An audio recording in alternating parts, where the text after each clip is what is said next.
Le blanchiment de capitaux n'est pas un crime. Dossier Madiambal Diagne, c'est une question d'actualité. La CENTIF, par exemple, ne s'autosaisit pas. 928 déclarations reçues et traitées en 2024, 42 transmises au PJF. En termes de recouvrement d'avoirs criminels, peut-on avoir le montant recouvré en 2024? L'une des critiques les plus récurrentes, c'est l'absence de contradiction dans les rapports de la CENTIF. Et nous savons, même si vous lisez la loi, à la limite, lorsque quelqu'un est épinglé par un rapport de la CENTIF, il pas bénéficie. Je veux dire, c'est quelqu'un qui est même coupable avant l'heure. Les personnes politiquement exposées, dans les rapports de l'ITE, généralement, il n'y a pas de données. C'est un souci de transparence. Je voulais savoir, est-ce que réellement, ici au Sénégal, il y a des personnes politiquement exposées qui ont été vraiment identifiées dans le secteur de l'immobilier? 128 déclarations d'opérations suspectes. Mais si on se réfère aux dossiers qui ont été transmis au parquet, on compte 46 par exemple. Transmission au procureur, 46.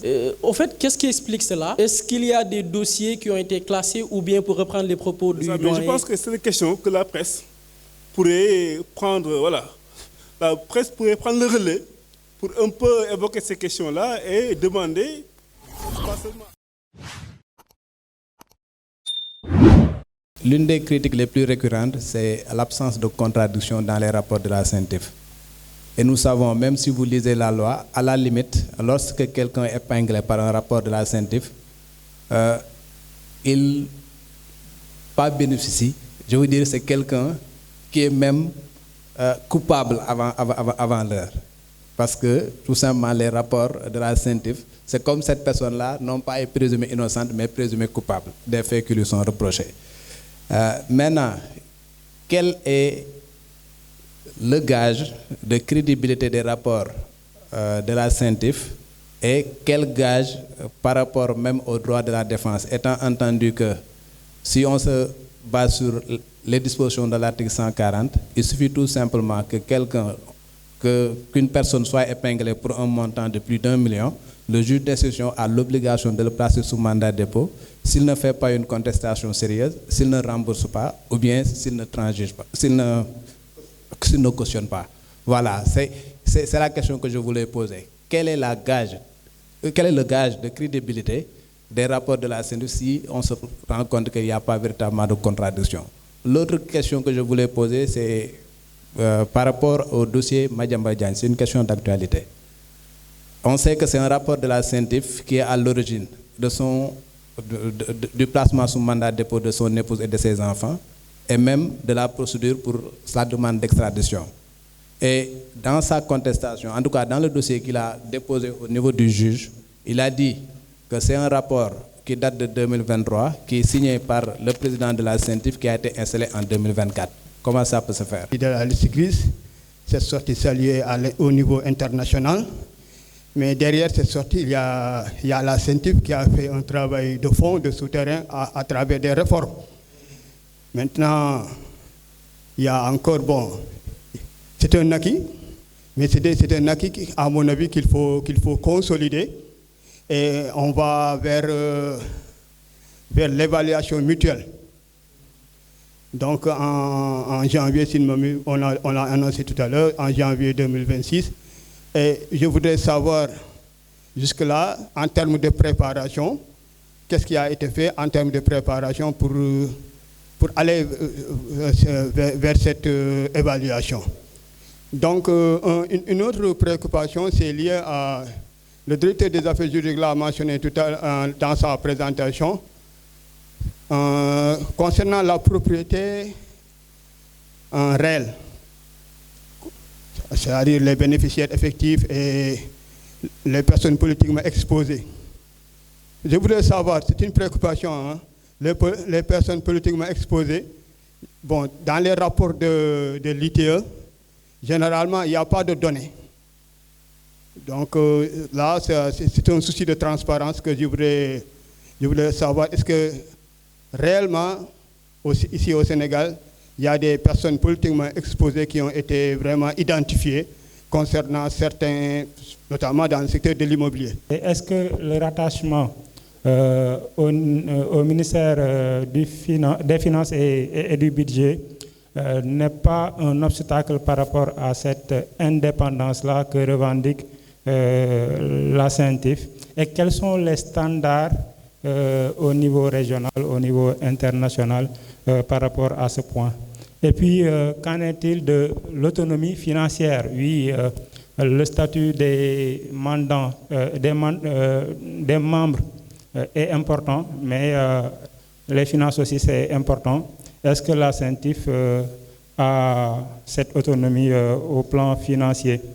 L'autre question que j'avais, ça s'inscrit un peu dans le cadre de la même question que mon grand frère Daouda Mine, mais je vais le poser autrement. Comment se fait-il qu'on peut retrouver dans un rapport de 2023 ou 2024 des opérations qui ont eu lieu en 2020?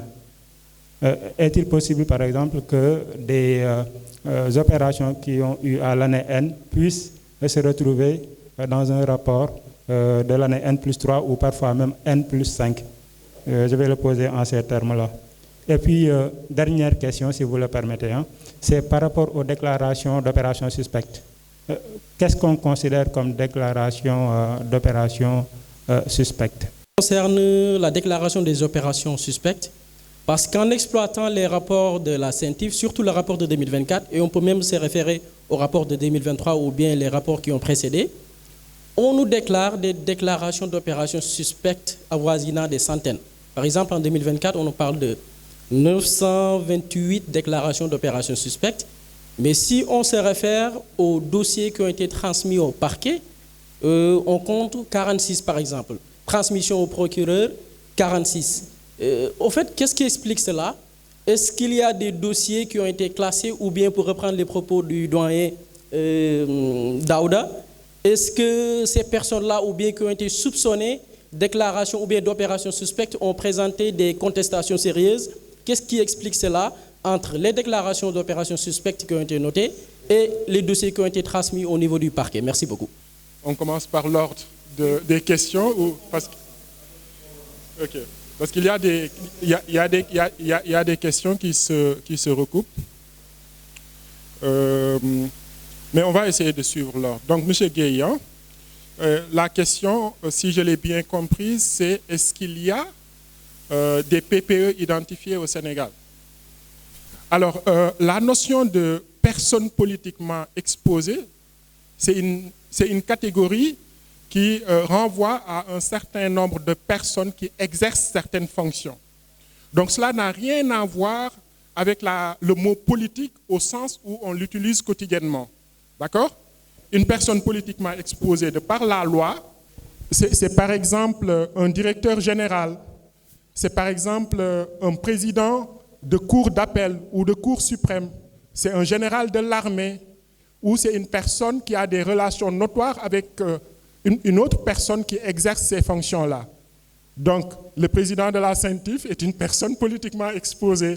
D'accord? Donc, pour avoir une vision beaucoup plus claire de la notion, je vous invite à lire la loi 2024-008. Donc, vous verrez toutes les catégories qui sont listées et qui sont susceptibles de constituer une personne politiquement exposée. Maintenant, est-ce qu'il y a eu des PPE qui ont été mises en cause dans nos rapports? La question est oui, évidemment. Parce qu'à partir du moment où vous exercez ces fonctions-là, où vous avez une proximité notoire avec des personnes, comme le dit la loi, vous êtes considéré comme une PPE. D'accord? Alors, la question de Daouda Mine, on s'était promis tout à l'heure de ne pas faire un cours de droit, de ne pas être dans des considérations hautement juridiques, mais là, vous m'obligez à répondre effectivement en évoquant des principes juridiques, parce que vous avez parlé du Code de procédure pénale relativement au détournement de deniers publics. Ce que je veux aussi clarifier une bonne fois pour toutes, c'est que le blanchiment de capitaux est une infraction autonome. C'est vrai, le blanchiment peut avoir comme infraction sous-jacente le DDP, mais ce n'est pas que le DDP qui constitue une infraction sous-jacente au blanchiment de capitaux. Maintenant, le traitement procédural que l'on fait lorsqu'on est dans le cadre des DDP, ça, c'est le régime du détournement de deniers publics. D'accord? Et dans les rapports que nous avons envoyés, il y a d'autres infractions qui ont constitué des infractions sous-jacentes au blanchiment de capitaux. Donc, ceci étant dit, il faudra que l'on distingue les deux régimes. Quand c'est du détournement de deniers publics, les procureurs, les juges d'instruction savent ce qu'il faut faire quand c'est ce régime-là qui est en cause. Quand c'est du blanchiment pur qui résulte d'une autre infraction sous-jacente ou d'une autre infraction sous-jacente, là également, le traitement, il est différencié. Je veux également préciser que le blanchiment de capitaux n'est pas un crime, c'est un délit. D'accord ? Donc, il ne faut pas que les gens pensent qu'il y a une corrélation directe entre blanchiment de capitaux et mandat de dépôt. D'accord ? Le mandat de dépôt est obligatoire, ça vous l'avez rappelé tout à l'heure, quand il s'agit de détournement de deniers publics qui portent sur un certain montant. Mais pour le blanchiment de capitaux, il n'y a pas de lien. C'est une infraction, ça reste un délit, une infraction de droit commun qui doit être jugée selon les règles de droit commun. En matière d'instruction également, c'est traité selon les règles du droit commun. Maintenant, sur la crédibilité des rapports de la CENTIF, là également, il faut qu'on fasse des précisions. Ce n'est pas le rapport de la CENTIF qu'on doit mettre en cause, en fait. Le rapport de la CENTIF regroupe des informations, analyse des flux financiers et indique des indices graves et concordants qui sont susceptibles de justifier une transmission au procureur de la République, et c'est ce que la CENTIF fait. Maintenant, vous avez parlé de la présomption de culpabilité, effectivement. Mais il ne peut pas y avoir de présomption de culpabilité. Alors là, on va faire une petite excursion parce qu'il y a le traitement médiatique que la presse fait de certaines affaires. Et justement, c'est là où peut-être on devrait appeler à plus de responsabilité, à plus de considération. Parce que justement, cette présomption de culpabilité-là, elle est induite par le traitement que la presse fait justement de ces affaires-là. On nous dit, oui, telle personne a été mise en cause dans un rapport de la CENTIF. Mais vous le savez mieux que moi, d'un point de vue procédural, ça ne signifie pas grand-chose. C'est comme si l'enquête, une personne a été déférée. La présomption d'innocence ne peut être remise en cause par le seul fait qu'une personne a été déférée par une unité d'enquête. Est-ce qu'on est d'accord là-dessus? Maintenant, le préjugement médiatique que l'on fait, que ce soit des rapports de la CENTIF ou d'autres rapports en disant que cette personne-là a été épinglée ou mise en cause, c'est malheureux de le constater, et je pense que c'est plus de la responsabilité de la presse que de la responsabilité de la CENTIF. Ce que je peux ajouter pour terminer, en termes de crédibilité, c'est-à-dire la rigueur avec laquelle la CENTIF travaille, je pense, n'est plus à démontrer. Et ça me permet de répondre à la question sur la durée, sur les opérations.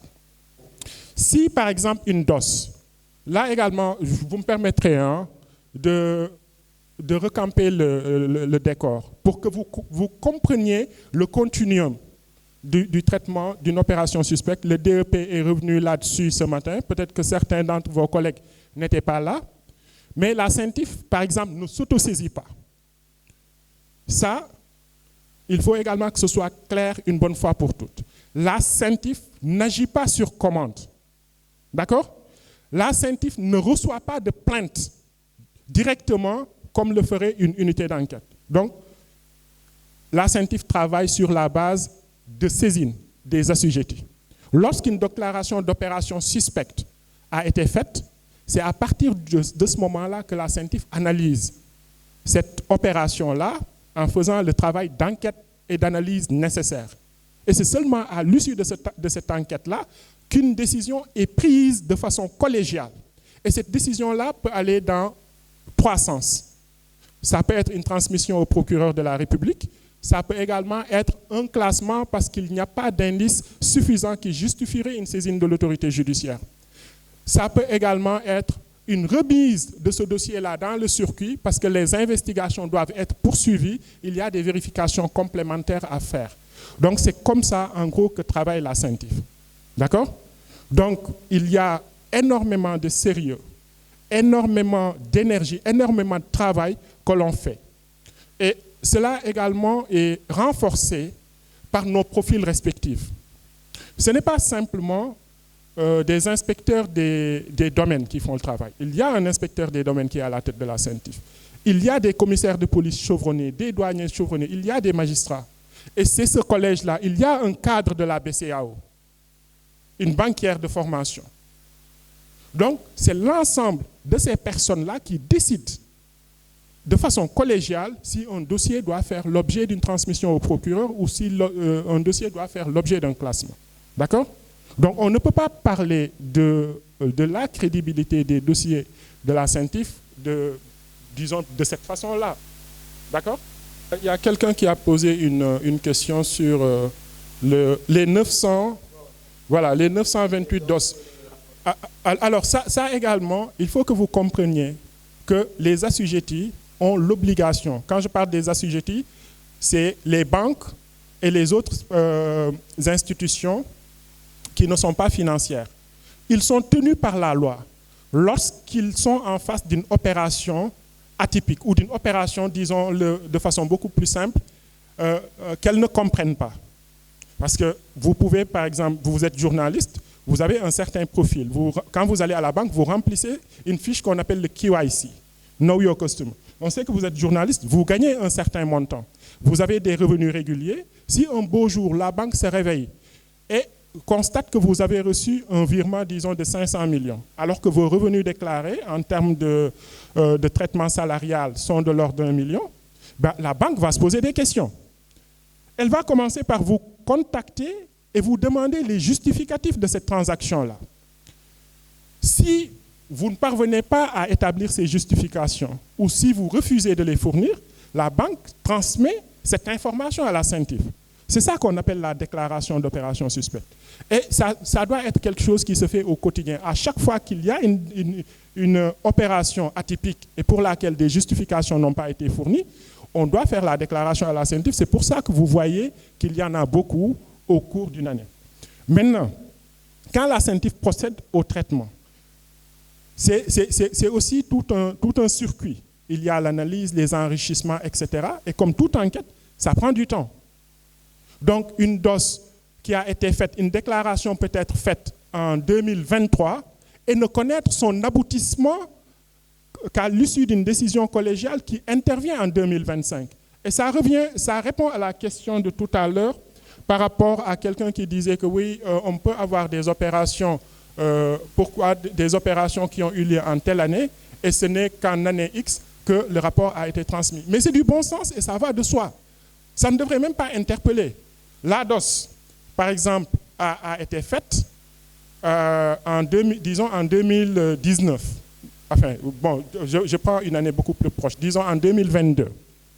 Si la DOS suffisait, la CENTIF allait simplement prendre la déclaration et la transmettre immédiatement au procureur de la République. Mais ce n'est pas comme ça que ça se passe. Parce que justement, on travaille de façon sérieuse et crédible que cette information-là constitue le début de notre travail. Donc des investigations sont faites autour de cette opération-là. Et ça prend du temps parce qu'il faut des réquisitions, des demandes d'informations, il faut des vérifications. Parfois, il faut même saisir des cellules de renseignement étrangers pour vérifier certains points. Donc nécessairement, ça prend du temps et nécessairement, il y a un décalage temporel entre la date de la déclaration d'opération suspecte et la date de transmission du rapport si le collège des membres de la CENTIF décide que cette opération-là doit faire l'objet d'une transmission au procureur de la République. Et la petite précision à faire à ce niveau-là, c'est que l'opération, la date de l'opération, enfin pas la date de l'opération en tant que telle, parce que la DOS peut être faite même avec un peu de retard, une semaine, un mois après. Ça c'est l'institution financière ou l'entité déclarante de façon générale qui en décide. Mais c'est à partir de la réception de la DOS, dans notre système, que l'on comptabilise. C'est pour cette année-là que ça va être comptabilisé. Et pour plus de précautions également, les rapports d'activité qui sont publiés sur le site de la CENTIF, dans le site de la CENTIF, sont différents des rapports dont on parle. Je pense, est-ce que c'est clair pour tout le monde que les rapports d'activité n'ont absolument rien à voir avec les rapports qu'on transmet au procureur de la République. OK, que ce soit clair. Oui, mon collègue de... Oui. Vous n'êtes pas tenu par des délais dans le traitement des affaires du pays? Non, enfin, on essaie de traiter dans ce qu'on appelle un délai raisonnable. Parce qu'également, là aussi c'est important, pour éviter que certaines affaires soient prescrites. Il y a quand même un temps que la loi fixe, le code de procédure pénale fixe, pour qu'on puisse avoir une suite utile. Parce que ça ne sert à rien, par exemple, de transmettre des dossiers sur des opérations qui pourraient être frappées, des opérations, je vais dire des faits en général, qui pourraient être frappés de prescription. Donc il y a effectivement un temps auquel on s'astreint pour faire le traitement. Merci, Michel le modérateur. À la suite de mon collègue et ami le DAJ, je voudrais juste préciser un fait, c'est que le processus de traitement des déclarations d'opérations suspectes au sein de la CENTIF ne tient pas compte de la personne physique qui est mise en cause ou qui est incriminée dans la déclaration. Mais le processus tient compte des faits. Et j'ai parlé dans ma présentation de tout à l'heure de la chronologie. Cette chronologie-là répond d'une dynamique de travail interne par rapport à l'exploitation des déclarations d'opérations suspectes, avec même parfois un système de priorisation en fonction d'éléments probants et en fonction également des objectifs que la CENTIF se fixe. Le traitement processuel des déclarations d'opérations suspectes transcende la mandature du président de la CENTIF. Ça n'a absolument rien à voir. Donc c'est lui faire du tort que de penser que le traitement de X ou Y dossier est relatif à une injonction de sa part ou à une injonction d'une quelconque autorité politique qu'elle soit. Ça également, je voudrais vraiment qu'on soit très clair là-dessus. Le DAJ l'a dit tout à l'heure, nous travaillons en parfaite collégialité et la diversité des sommités, entre guillemets, qui constituent le comité de la commission d'examen prouve à suffisance, justement, les spécialités de chacun et leur valeur ajoutée par rapport au traitement des déclarations d'opérations suspectes qui font l'objet d'un rapport transmis au pôle judiciaire financier. Pour revenir un peu sur la garantie d'indépendance, au regard de la loi 2024. Il l'a dit tout à l'heure avec pertinence, le caractère irrévocable du mandat, il en a parlé. Il n'y a que 4 exceptions qui s'opposent à ça, qui font limite au caractère irrévocable du mandat. C'est le décès du membre, que Dieu nous en préserve. C'est sa démission. C'est une incapacité permanente dûment constatée. Et enfin, c'est une faute lourde qui a été commise par le membre lui-même dans l'exercice ou à l'occasion de l'exercice de ses fonctions. Vous ne verrez pas ici quelque injonction que ce soit ou une quelconque décision qui relève de l'initiative de l'autorité ayant pouvoir de nomination. C'est vous dire que ça également, c'est une garantie d'indépendance, tout comme l'autonomie financière de la CENTIF. Ça également, c'est une garantie d'indépendance. La CENTIF a des ressources propres et a une autonomie par rapport à tout ce qui relève du cœur de métier de la CENTIF, qui est la lutte contre le blanchiment de capitaux, où il ne reçoit pas d'injonction, il l'a dit tout à l'heure avec pertinence, et les rapports sont transmis non pas au ministre des Finances et du Budget, qui est l'autorité du tutelle, c'est une tutelle administrative. Elle est fonctionnelle, cette tutelle. Ce n'est pas un lien de subordination qui nous obligerait à lui transmettre les rapports qui sont en réalité destinés et de manière exclusive au pôle judiciaire financier. Doit forcément être rattaché quelque part. On est dans un système administratif organisé, donc il faut qu'il y ait une entité dans l'organisation administrative qui exerce la tutelle.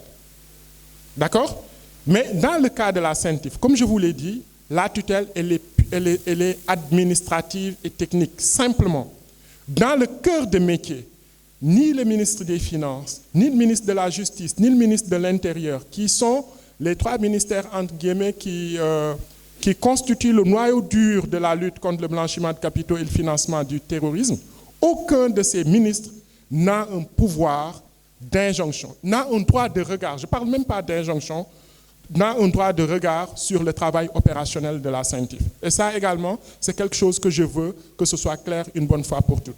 Maintenant, au niveau régional, parce qu'il a parlé de standards, au niveau de l'UEMOA, on a une unité, une unicité, une uniformité des procédures et des instances. Vous trouverez la CENTIF en Côte d'Ivoire, vous trouvez la CENTIF au Niger, vous trouvez la CENTIF au Burkina Faso, sous exactement la même appellation et qui sont régis à la virgule près par la loi 2024-08 dont je parlais tout à l'heure. Ça ne s'appelle pas évidemment chez eux loi 2024-08, mais ça s'appelle la loi contre le blanchiment. En fait, la question à laquelle je tendrai dans un premier temps, c'est celle-ci de une précision en fait. Parce qu'en écoutant la vidéo, je clique entendre que vous avez dit qu'il y a un financement de l'État dans la vidéo. De l'État, de la CENTIF. Le côté j'entends, vous parlez d'autonomie, d'indépendance du CENTIF, quoi. Bon, j'aimerais, pour que ça puisse être clair un peu dans ma tête. Voilà. L'autre question, elle est plutôt relative aux questions de profil. C'est vrai que vous avez dit que vous ne recevez pas de commandes, vous ne saisissez pas, mais c'est plutôt des saisines, en fait. Et sur la base de ça, que vous mettez votre petite enquête, vous croisez, et puis finalement, vous passez les choses au procureur. Est-ce que vous vous intéressez au profil de personnes qui vous ont transmis ces saisines pour savoir est-ce que quelque part ce sont des PPE, personnes politiquement exposées qui vous ont passé un peu l'info pour traquer quelqu'un ou autre, je ne sais pas. Parce qu'effectivement, le constat, c'est ça, c'est que c'est le budget de l'État qui finance la CENTIF. Parce que la CENTIF est rattachée à une entité, donc au ministère des Finances. Mais l'idéal quand même, voilà, je pense qu'on peut l'évoquer. Voilà, on peut dire ce qu'on pense. Réellement, ce qu'on voudrait, l'idéal aurait été de faire financer le budget de l'État, non pas par l'État. Non, le budget de la CENTIF, non pas par l'État, mais par des prélèvements qu'on aurait pu avoir au niveau des banques. Voilà, parce qu'il y a des pays où les CRF ne sont pas financés par l'État. Surtout des pays qui sont très avancés, comme je pense c'est en Belgique. En Belgique, ce n'est pas l'État qui finance le budget de la CENTIF. Le budget de la CENTIF là-bas est financé soit par des prélèvements opérés sur les banques, mais en aucun cas l'État ne finance. Donc l'idéal aurait été qu'on aille vers ce schéma-là, mais à défaut, on va se contenter de ça. Mais je pense que c'est une question que la presse pourrait prendre, la presse pourrait prendre le relais pour un peu évoquer ces questions-là et demander, pas seulement à l'échelle nationale Sénégal, mais à l'échelle régionale, que les CENTIF de l'UEMOA, ou en tout cas les CRF de la CEDEAO, puissent être financés de façon autonome par des entités autres que l'État. Et ça pourrait garantir davantage l'autonomie des CENTIF. Parce que, comme on dit, parfois, si on vous donne le financement, vous êtes obligé parfois de... mais ce n'est pas le cas actuellement. Mais l'idéal aurait été quand même d'avoir des financements qui ne viendraient pas de l'État. Et je pense que la presse, comme je dis, pourrait porter ce plaidoyer pour faire en sorte que les CENTIF, pas seulement le Sénégal, mais tous les CENTIF soient financés par des budgets hors État. 928 déclarations reçues et traitées en 2024, 42 transmis au PJF. En termes de recouvrement d'avoir criminel, peut-on avoir le montant recouvré en 2024? Depuis ce matin, on parle de blanchiment de capitaux, financement du terrorisme. Est-ce qu'aujourd'hui, on peut savoir quel est l'impact de ces fléaux dans ce pays? Je veux dire, la déclaration de suspect que vous recevez, est-ce qu'il y a un nombre relatif au blanchiment de capitaux et un nombre relatif au financement du terrorisme? Aux déclarations d'opérations suspectes, est-ce qu'il y a un montant à partir duquel la déclaration doit être automatique? En fait, la CENTIF est conçue de telle sorte que pour les déclarations de soupçon que nous recevons, il y a ce qu'on appelle des infractions préalables qui peuvent être signalées par les assujettis. Mais ce n'est pas des infractions qui sont prouvées à la fin de l'instruction, de l'investigation. Pour l'année 2025, nous avions reçu, un total de signalements de 24 dossiers où on vise des infractions de financement du terrorisme. Mais c'est des infractions qui n'ont pas été prouvées par les enquêtes. C'est-à-dire que les enquêtes ont révélé que ces infractions ne sont pas encore une fois, soutenable en termes, il n'y a pas eu de financement du terrorisme, c'est juste des mécanismes qui ont été utilisés, assimilables quelque part à de l'infraction liée au financement du terrorisme, mais ce n'est pas prouvé. Donc sur lesquels nous avons prononcé des classements. Donc il n'y a pas eu de dossier transmis au parquet pour des faits relativement au financement du terrorisme, à ce niveau-là. Mais il y a d'autres types d'infractions également qui viennent, qui sont les plus prégnantes, notamment la fraude, mais également d'autres types de catégories d'infractions qui viennent. Pour le blanchiment de capitaux, nous recevons des déclarations de soupçons avec des infractions de base visées par la JETI. Mais au finish, les enquêtes vont démontrer peut-être le contraire. Pour certaines, on peut prouver qu'encore une fois, il y a des suspicions, parce qu'on parle toujours de suspicions, d'indices de blanchiment de capitaux, apportés à l'attention de l'autorité judiciaire qui va, véritablement, c'est la juridiction qui va se qualifier un peu les infractions. Je n'ai pas retenu le nom de l'intervenant qui vient de Walf Quotidien. Alors là, je ne suis pas sûr d'avoir bien compris votre question quand vous parlez d'une PPE qui passerait l'information à la CENTIF. C'est ça que vous dites? Si j'ai bien compris, vous pouvez dire, est-ce qu'ils éliminent le profil des personnes qui transmettent des informations? Vous serez bien de revenir un peu sur le profil des aspects. Ok, exactement. J'avais dit tout à l'heure, quand on commençait la séance, que comme particulier ne peut pas saisir directement la CENTIF. C'est-à-dire, vous ne pouvez pas appeler le président de la CENTIF en lui disant telle personne blanchit de l'argent. Ou bien vous ne pouvez pas faire une correspondance que vous déposez au bureau du courrier de la CENTIF pour dénoncer quelqu'un ou dénoncer quelque chose. Il y a un traitement à faire, mais ce serait trop long de l'invoquer ici. Mais ce qu'il faut retenir, c'est que la CENTIF travaille à partir des déclarations d'opérations suspectes qu'elle reçoit. Et les assujettis à la déclaration d'opérations suspectes, ce sont ce qu'on appelle dans notre jargon les IF, les institutions financières et les EPNFD, les entreprises et professions non financières désignées. Et ces EPNFD-là sont une catégorie très très large. Donc ça va des vendeurs de voitures d'occasion, aux marchands d'art, aux clubs sportifs professionnels, aux avocats, aux notaires, aux experts fiscaux, aux experts comptables, etc. Je vous inviterai également à jeter un coup d'œil sur la loi et vous aurez l'énumération exhaustive de toutes les entités qui sont assujetties à la déclaration d'opérations suspectes. Et ce sont ceux-là principalement qui peuvent déclencher le travail de la CENTIF. Je dis principalement parce qu'il y a quelques variantes sur lesquelles on n'a pas le temps de revenir ici, mais ce qu'il faut retenir, c'est ça. Alors, Madame Mam Astou a parlé des montants recouvrés. Là, c'est une question peut-être qu'on va poser à l'ONRAC, parce que ce n'est pas dans les missions de la CENTIF également de procéder au recouvrement. Ça, c'est les autorités judiciaires qui ordonnent les saisies et les juridictions de jugement qui prononcent des condamnations. Et ça, c'est l'ONRAC qui s'occupe de ce volet-là. Exactement. Alors, Dabdemine a parlé d'un seuil de déclaration. Là également, il nous aurait fallu une matinée pour qu'on clarifie certaines notions. Dans la présentation du CBA de ce matin, il a parlé des déclarations de transactions en espèces, ce qu'on appelle dans notre jargon DTE. Les déclarations de transactions en espèces sont des déclarations systématiques. C'est-à-dire on n'a pas besoin d'avoir un soupçon ou pas. Il y a un seuil qui est fixé. À partir du moment où ce seuil-là est atteint, l'institution qui a recueilli la transaction fait immédiatement une déclaration. Peut-être que vous-même, vous êtes dans le pipe de la déclaration d'opération systématique, parce qu'il suffit simplement de faire rappelez-moi le montant, 15 millions. Voilà, vous déposez 15 millions à la banque, automatiquement, il y a un report. Mais là, on ne cherche pas à savoir si c'est suspect ou si ce n'est pas suspect, d'accord? Maintenant, pour une DOS, il n'y a pas de seuil en tant que tel.